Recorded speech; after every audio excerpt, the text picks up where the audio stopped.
நம்ம ஒரு debut hero வச்சு பண்றோமே, இது ஓடுமா ஓடாது அப்படிங்கிற ஒரு தயக்கம் உங்களுக்குள்ள ஏதாவது இருந்ததா? தயக்கம் இல்லை, இந்த படத்தில் நமக்கு லாபம் வருமா வராதா அப்படின்றதெல்லாம் எல்லா ப்ரொடியூசருக்குமே இருக்கும். பட் டெபியூ ஹீரோன்றது மட்டும் இல்லை, இப்போ பெரிய ஹீரோவை வச்சு எடுத்தால் மட்டும் அந்த எல்லா படமும் ஓடுறது கிடையாது. அது எதுக்கு அது வேணாமே, இனிமேல் அவங்கள பெரிய ஆர்டிஸ்ட்லாம் வச்சு படம் பண்ணி சம்பாரிச்சு என்ன பண்ண போகிறோம்? அதில் தாராளமாக ஒரு படத்தில் இருந்தேன்னா அது என் சொந்த படம் தான், தெனாலியில் தான். ஏன்னா நான் தான் ப்ரொடியூசர்ன்றதுனால இன்னும் 2 நாள் போகிற சொல்கிறேன். கல் வச்சு எல்லாருக்குமே விதவிதமாக ஒரு நாளைக்கு 9 தோசை, 9 விதமான தோசை கொடுக்கணும் காலையில் அந்த குளிருக்கு. உங்களோட படங்களில் நீங்கள் கேமியோ ரோல் பண்ணுறீங்கல்ல, மேக்ஸிமம் நீங்கள் டைரக்ட் பண்ண படத்தில் கேமியோ ரோல் ஒரு லாஸ்ட் ஒரு சின்ன அப்பியரன்ஸ் மாதிரி நீங்கள் வந்துடுவீங்க. அது எதனால் அப்படி? அது வந்து ஃபஸ்ட்டு படம் வந்து எனக்கு வேறு வழி இல்லாமல் பண்ணேன். ஏன்னா அந்த மாஸ்டர் பண்ண வேண்டிய ரோல் நான் பண்ணேன். அதுக்கப்புறம் வந்து சௌத்ரி சார் ப்ரொடியூசர் அதை பார்த்துட்டு நல்லா தான் இருக்குது, அடுத்த ரோல் அடுத்த படத்தில் அந்த வில்லன் நீயே பண்ணிட்டுன்ட்டார். சார் அவர் மொட்டை அடிக்க மாட்டேன்றார் சார், இப்போ நிறைய கண்டினியூட்டியா விஜயகுமார் சார், அப்போ நீயே மொட்டை அடிச்சிருக்கியான்ட்டு புத்தம்பது பண்ண சொன்னார். நியூஸ் தமிழ் நேயர்களுக்கு வணக்கம். இன்னைக்கு நம்ம கூட ஹிட்லிஸ்ட் மூவி ப்ரொடியூசராக நிறைய படங்களை டைரக்ட் பண்ண நம்ம KS ரவிக்குமார் சார் இருக்காங்க. வணக்கம் சார், எப்படி இருக்கீங்க? நல்லா இருக்கு. படத்தோட ஸ்கிரிப்ட் நீங்கள் ஃபஸ்ட்டு கேட்கும்போது உங்களோட இம்ப்ரெஷன் எப்படி இருந்துச்சு? ஃபஸ்ட்டு கேட்கும்போது தேவராஜன் ஒருத்தர் சொன்னார். அப்போது ஒரு இன்ட்ரெஸ்டிங் இருந்தது, பட் ரொம்ப பிரமாதமாகலாம் எனக்கு தோணலை. அதுக்கப்புறமா இன்னும் மறுபடியும் நிறைய கதைகள் கேட்டுட்டு இருந்தோம். அதுக்கப்புறமா சூரிய கதிர் என்ன பண்ணால் அவன் குரூப்பு, நம்ம அசிஸ்டன்ட் டைரக்டர்ஸ் குரூப்போடு சேர்ந்து அந்த அந்த தேவராஜுடைய கதையை டோட்டலாகவே மாற்றி ஒரு மாதிரி அந்த பேஸ் மட்டும் வச்சுக்கிட்டு வேறு ஒரு ஸ்க்ரீன் ப்ளே பண்ணி ஒரு 4-5 டேஸில் எனக்கு சொன்னாப்புல. அது எனக்கும் ரொம்ப பிடிச்சது, விக்ரம் சாருக்கும் ரொம்ப பிடிச்சது. அதுதான் உடனே ஸ்டெப் இன் பண்ணிட்டோம். ஆனால் ஒரு ஸ்கிரிப்டை வந்துட்டு நீங்கள் இப்போ ப்ரொடியூசராக பார்க்கும்போது ஃபஸ்ட்டு வசூல் ரீதியாக நீங்கள் திங்க் பண்ணணும்னு யோசிச்சிங்களா, இல்லை ஓகே ஸ்டோரி நல்லா இருக்குது அப்படிங்கிற மாதிரி? இல்லை, ஸ்டோரி வந்து நான் ஒரு கமர்ஷியல் டைரக்டரு, அதனால் கமர்ஷியலாக இது வந்து படம் ஜனங்களுக்கு பிடிக்கணும் அப்படின்னு ஒரு கதை மைண்டில் இருந்ததுனா தான் அதை நம்ம செலக்ட் பண்ணுவோம்.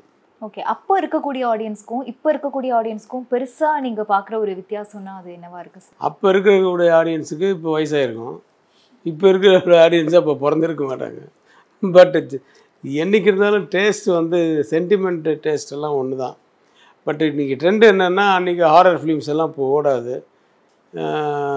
இந்த மாதிரி மர்டர் மிஸ்ட்ரி, த்ரில்லர் எல்லாம் வந்து ரொம்ப படத்துங்களில் ஃபைட்ஸ் இருக்கும், ஆன்லி ஆக்ஷன் ஃபிலிம்ஸ் அதெல்லாம் போகாது.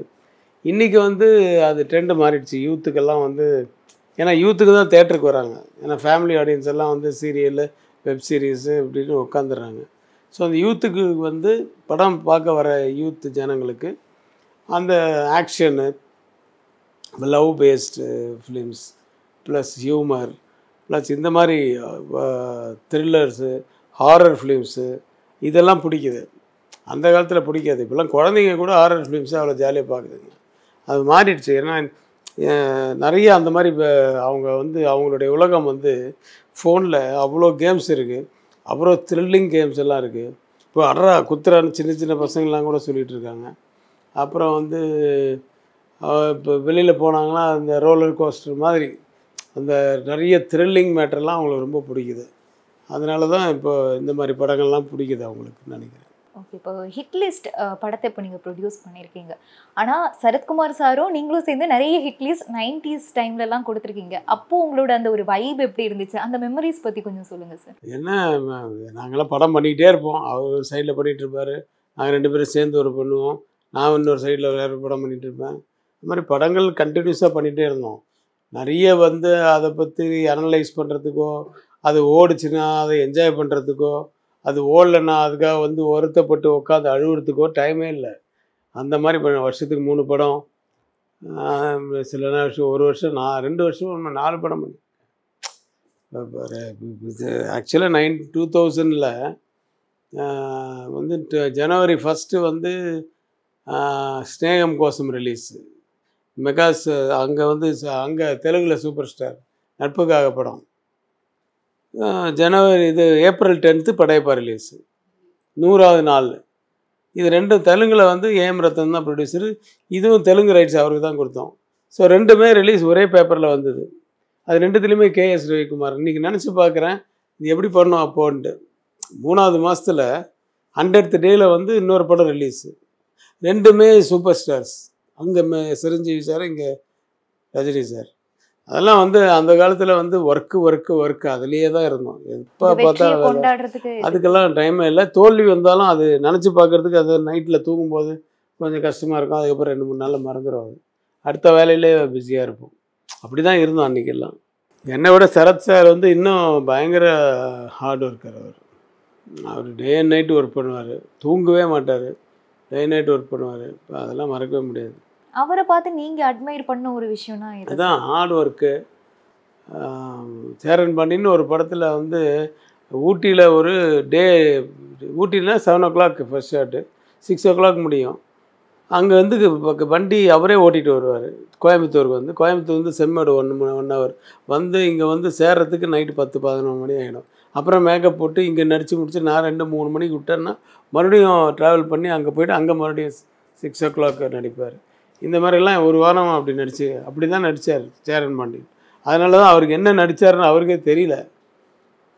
திடீர்னு நான் நிறைய ஷார்ட்ஸ் வந்து இந்த டோர் ஓப்பன் பண்ணுங்கள், கப்போர்டு பாருங்கள், ஏதாவது வாட்சி கிச்சு எடுத்து கட்டுங்க, அவர் டக்குனுங்க திரும்பி பாருங்கள், அப்படி தான் அப்படியே ஷாக் கொடுங்க, ஓகே கட்டு, வேறு ட்ரெஸ்ஸு கொடு, இப்படியெல்லாம் எடுத்திருப்பேன் அவர். ஏன்னா அவர் வந்து 4 நாள் 5 நாளாக தான் கொடுத்தாரு.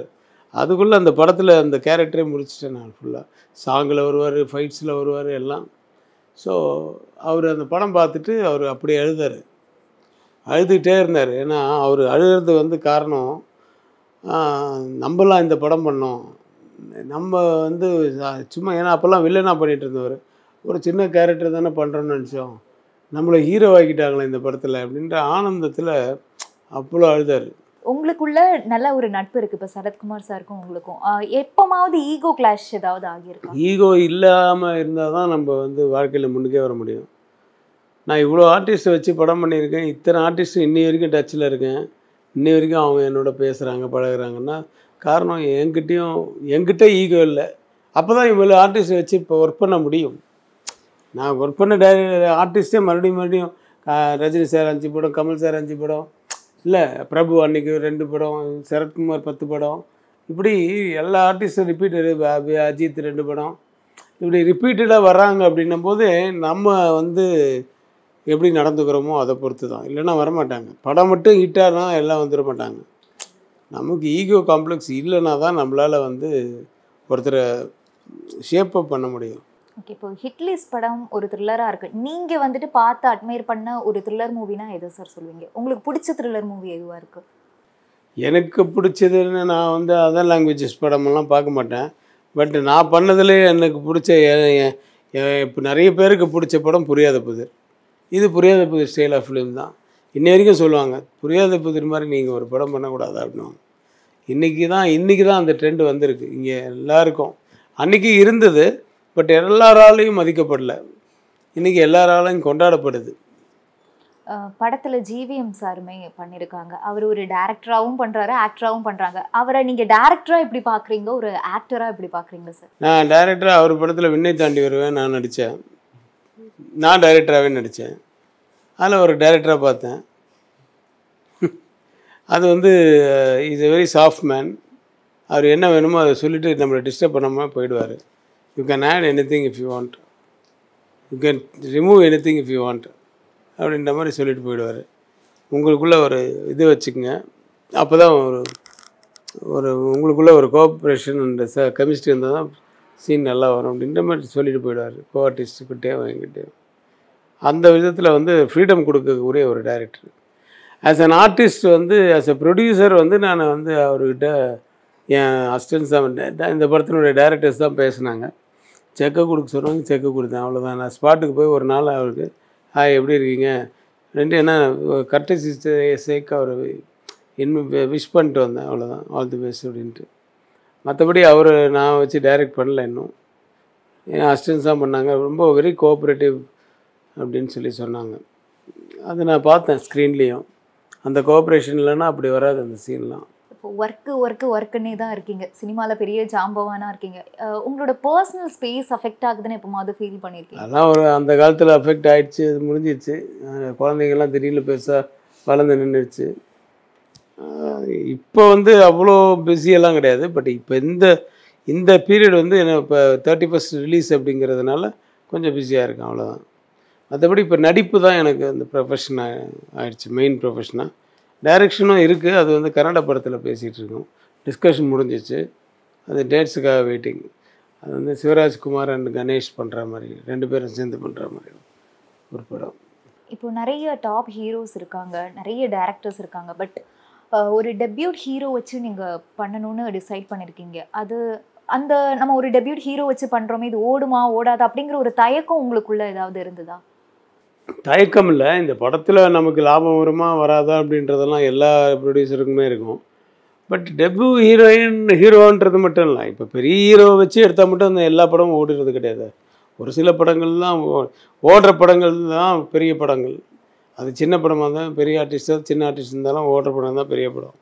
பட் பெரிய ஆர்டிஸ்ட்கிட்ட போய் நம்ம போய் ஃப்ரெண்ட்லியாக இருந்துட்டு அவங்ககிட்ட போய் டேட்ஸுக்காக போய் நம்ம போய் அவங்க உட்காந்துட்டு அந்த கேரவன் முன்னாடி உட்காந்துட்டு அவங்க வரும்போது எழுந்து குட் மார்னிங் சொல்லிவிட்டு அவங்களையும் டிஸ்டர்ப் பண்ணி நம்மளும் டிஸ்டர்ப் ஆகி, அது எதுக்கு, அது வேணாமே. இனிமேல் அவங்கள பெரிய ஆர்டிஸ்ட்லாம் வச்சு படம் பண்ணி சம்பாரித்து என்ன பண்ண போகிறோம்?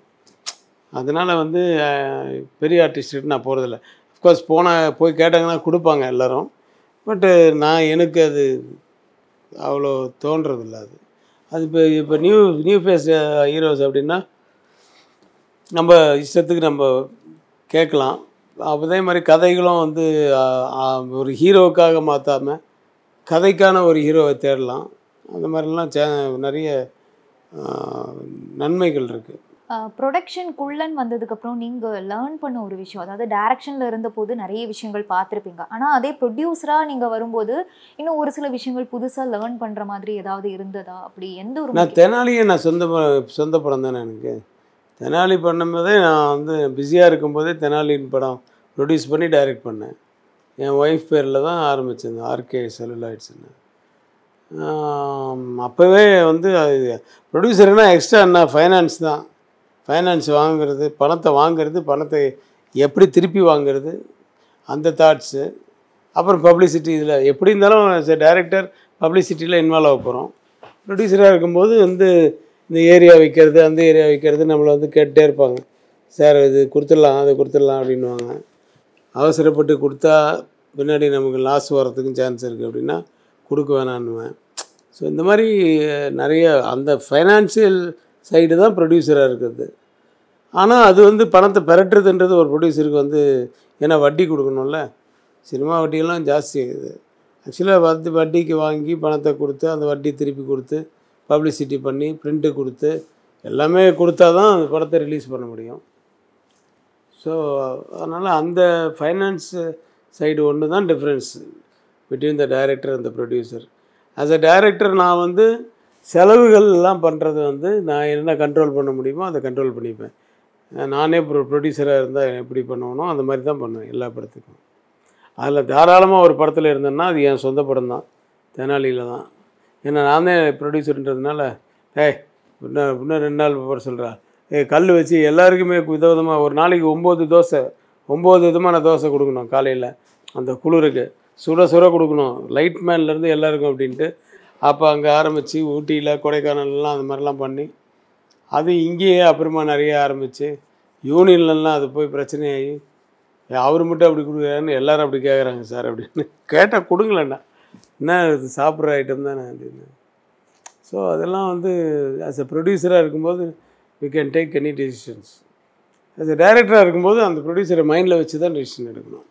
ஓகே, இப்போ நிறைய படங்கள் ரீரிலீஸ் ஆகிட்டு வருது. இப்போ உங்களோட ஒரு படத்தை ரீரிலீஸ் பண்ணால் கண்டிப்பாக இது மறுபடியும் நல்லா வசூலை கொடுக்கும், மறுபடியும் மக்கள் என்ஜாய் பண்ணுவாங்க அப்படின்னு ஒரு படம்னா எனக்கு மனசில் பர்சனலாக தோணின படம்னா நாட்டாமை படம் தான். ஸோ நீங்கள் வந்துட்டு உங்களோட எந்த படத்தை ரீரிலீஸ் பண்ணால் பெட்டர்? நாட்டாமையெல்லாம் ரீரிலீஸ் பண்ணால் எப்படி போகுதுன்றது எனக்கு தெரியல. ஆனால் ஓல்டு கப்புள்ஸாக பட் அதெல்லாம் வந்து இழுக்காது ஜனங்களை.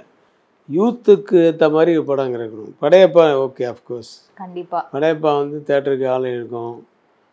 அப்புறம் காமெடி பிக்சர்ஸ் எல்லாம் என்னோடய படங்கள்லாம் இருக்குது. என்னோடய சொந்த படமே தெனாலி இருக்குது, பிஸ்தா போடலாம், அப்புறம் பஞ்சதந்திரம் பண்ணலாம், அவ்வை சண்முகி பண்ணலாம். இந்த மாதிரி காமெடி படங்கள்லாம் வந்து ஹாலிடேஸில் போட்டால் வருவாங்க. அப்புறம் அஜித்துக்கு வந்து வில்லன் வரலாறு இருக்குது. விஜயோட படம் கூட மின்சாரங்கன்னா கூட போட்டால் வரும். ஏன்னா அதெல்லாம் அப்போ நிறைய பேர் பார்க்கல. அதனால் சாங்ஸ் எல்லாம் பெரிய ஹிட்டு. விஜய் அதில் தான் மெயினாக ரொம்ப பெரிய காமெடி இது பண்ணியிருப்பார். அதனால் அதெல்லாம் கூட சான்சஸ் இருக்குது. பார்ப்போம். அது நிறைய ஐடியாஸ் இருக்குது, பார்க்கலாம். உங்களோட படங்கள்ல நீங்க கேமியோ ரோல் பண்றீங்கல்ல, மேக்ஸிமம் நீங்க டைரக்ட் பண்ண படத்துல கேமியோ ரோல் ஒரு லாஸ்ட் ஒரு சின்ன அப்பியரன்ஸ் மாதிரி நீங்க வந்துடுவீங்க. அது எதனால அப்படி? லாஸ்ட்டு இல்லை, பிகினிங்லேயே தான். முதல் படம் பிகினிங்லேயே தான் வந்தேன். எல்லா இடத்துலையுமே வருவேன், நடுவில் வருவேன், எங்கே வருவேன். அது வந்து ஃபஸ்ட்டு படம் வந்து எனக்கு வேறு வழி இல்லாமல் பண்ணேன். ஏன்னா அந்த மாஸ்டர் பண்ண வேண்டிய ரோல் நான் பண்ணேன். அதுக்கப்புறம் வந்து சௌத்ரி சார் ப்ரொடியூசர் அதை பார்த்துட்டு நல்லா தான் இருக்குது, அடுத்த ரோல் அடுத்த படத்தில் அந்த வில்லன் நீயே பண்ணிட்டுன்ட்டார். நேர்குல ரவி பண்ண வேண்டிய கேரக்டரு சேரன் பாண்டியனில். அப்படி வந்து ஒரு படத்துலேயும் சார் அவர் மொட்டை அடிக்க மாட்டேன்றார் சார், இப்போ நிறைய கண்டினியூட்டியா விஜயகுமார் சார், அப்போ நீயே மொட்டை அடிச்சிருக்கியான்ட்டு புத்தம்பது பயணம் பண்ண சொன்னார். அப்போ ஊர் மரியாதையில் ஒன்றுமே இல்லை, எனக்கு ரோலே இல்லை, நான் பாட்டு ஷூட்டிங் பண்ணேன். அந்த ஃபைனல் ஷூட்டிங் போது நீனா ஏன் பண்ண அப்படின்னு, நான் ஒன்றும் பண்ணல சார், ஃபோனில் கேட்குறாரு. அதெல்லாம் இல்லை, சென்டிமெண்ட்டாக ஏதோ ஒன்று பண்ணிட்டு அப்படின்னாரு. ஸோ சென்டிமெண்ட் ஆகிடுச்சு. அப்படி அடுத்தவங்க படத்துலையும் சென்டிமெண்ட்டாக ஆகிடுச்சு. அது இல்லாமல் இன்னொரு ஆர்டிஸ்ட்டுக்கு கொடுக்க வேண்டிய சம்பளம் மிச்சமாகிடுச்சு. இப்படி பண்ணிகிட்டு இருந்தேன். அப்புறம் பெரிய பெரிய artist Rajini sir, Kamal sir, நீங்கள் என்ன பண்ணுறீங்க அடுத்ததில் அப்படின்ற மாதிரி கேட்டு என்னை நடிக்க வச்சாங்க. அது இப்போ கண்டினியூ ஆகிடுச்சு. இப்போ வந்து நடிப்பு வந்து எனக்கு ப்ரொஃபஷன் ஆகிடுச்சு. ஒருவேளை இந்த சினிமாக்குள்ளே எதுலேயுமே வரலன்னா நீங்கள் என்ன பண்ணியிருப்பீங்க? நான் பிஸ்னஸ் பண்ணியிருப்பேன். எங்கள் வீட்டில் மற்றவங்க பண்ணுற மாதிரி பிஸ்னஸ் பண்ணியிருப்பேன். நான் ஆக்சுவலாக பிஸ்னஸ் பண்ணி தான் என்ட்ரு ஆனேன் இந்த படம். Exporter, I am exporter for films. அதனால தான் ஃபிலிம் லைனுக்குள்ளே வந்தேன். தமிழ் மலையாள படங்கள் வாங்கி மலேசியா, சிங்கப்பூர், எஃப்எம்எஸ்ன்னு ஃபெடரேஷன் ஆஃப் மலேசியா அண்ட் சிங்கப்பூர்னு அந்த ஏரியாங்களுக்கு படங்கள் எக்ஸ்போர்ட் பண்ணிகிட்டு இருந்தேன். அதுக்கப்புறம் அப்போ பைரசி, அப்போவே ஐம் டாக்கிங் அபவுட் 80. அப்புறம் 80லேருந்து 90 வரைக்கும் அசிஸ்டன்ட் டைரக்டர் ஒர்க் பண்ணி 90ல் டைரக்டர் ஆனேன். இன்னி வரைக்கும் வந்து கிட்டத்தட்ட 35 இயர்ஸ் ஆகிடுச்சு டைரக்டர் ஆகி. நடிப்புகள் சினிமாவில் தான் இருப்பேன். ஆனால் பிஸ்னஸ்ன்னு சொன்னால் அப்போ எக்ஸ்போர்ட்டிங் பண்ணிகிட்டு இருந்தேன். இப்போ மறுபடியும் இத்தனை வருஷம் கழித்து வேறு ஏதோ பிஸ்னஸ் எல்லாம் பண்ண தெரியாது. ஆனால் சினிமாவில் தான் இருப்பேன். அதுதான் கேப்பில் ப்ரொடியூஸ் எல்லாம் பண்ணிவிட்டு. இந்த படம் ஹிட் லிஸ்ட் வந்து நிறைய ஆர்டிஸ்ட் இருக்காங்க. அது உங்களுக்கு தெரியாத முகமான கனிஷ்கா இருந்தாலும் அவரும் ஒரு தெளிந்த நடிகர் மாதிரி நடிச்சிருக்காரு. அது இல்லாமல் சரத்குமார் இருக்கார், கௌதம் வாசுதேவ மேனன், சமுத்திரகனி, அப்புறம் முனிஷ்காந்த், கிங்ஸ்லி, இன்னும் சித்தாரா, ஸ்ருதி வெங்கட், அபிநட்சத்ரா, ஐஸ்வர்யா தத்தா, இது மாதிரி ஏகப்பட்ட ஆர்டிஸ்ட் இருக்காங்க. இவ்வளோ ஆர்டிஸ்ட்லாம் வச்சுக்கிட்டு அது என்ன ஒரு சப்ஜெக்ட் அப்படின்னு ஃபீல் பண்ணிங்கன்னா, அது வந்து அந்த சப்ஜெக்ட் நீங்கள் உள்ளுக்குள்ளே உட்காந்திங்கன்னா உங்களை இழுத்துரும் அந்த சப்ஜெக்ட். நீங்கள் வந்து வெளியிலலாம் நகர மாட்டீங்க. அந்த மாதிரி வாட் நெக்ஸ்ட் அப்படின்றது ஒரு ஃபீல் இருந்துகிட்டே இருக்கும். அப்படி ஒரு படம் தான் இந்த ஹிட் லிஸ்ட்டு. அதனால் இது உங்களுக்கு ரொம்ப என்கேஜிங்காக வச்சுருக்கோம். இந்த 2 ஹவர்ஸ் உங்களுக்கு வந்து டைம் போகிறதே தெரியாது, எப்படி படம் முடிஞ்சதுன்னே தெரியாது, அந்த மாதிரி இருக்கும். அது இல்லாமல் வாழ்க்கையில் நீங்கள் பட்ட அனுபவங்கள் தான் இந்த கதைகளாக இருக்கும். நீங்கள் ஒவ்வொருத்தரும் இதை அனுபவிச்சிருப்பீங்க. அப்படி அனுபவிக்கலாம் கூட அனுபவித்தவங்க உங்களுக்கு தெரிஞ்சவங்களாக இருந்திருப்பாங்க. அப்படி ஒரு கதைகள், இந்த கதை தான் அது. நிறைய சென்டிமெண்ட் வேல்யூவும் இருக்குது, த்ரில்லிங் இருக்குது, சஸ்பென்ஸ் இருக்குது. இதுக்கு மேலே என்ன வேணும்? சாங்ஸ் இருக்குது. பட்டு சாங்ஸ் எல்லாம் வந்து அப்படி அங்கங்கே தெளிச்சிருப்போம். ஸோ இது வந்து உங்களை என்கேஜிங்காக வச்சுருக்கோன்றது மட்டும் நான் அஷூரன்ஸ் கொடுக்க முடியும். இது உங்களுக்கு பிடிக்குதா பிடிக்கலையான்றது நீங்கள் படத்தை பார்த்து சொல்லுங்கள். படத்தை பார்த்தீங்கன்னா எண்டு கிளைமேக்ஸ் வெளியில் சொல்லிடாதீங்க. ஏன்னா அந்த கிளைமேக்ஸ் வந்து சஸ்பென்ஸ். அதை சொல்லிட்டிங்கன்னா சொல்ல மாட்டீங்கன்னு தெரியும். நீங்கள் எல்லாம் புத்திசாலிங்க. தேங்க்யூ. செய்திகளை உடனுக்குடனும் துல்லியமாகவும் தெரிந்து கொள்ள சப்ஸ்கிரைப் பண்ணுங்க.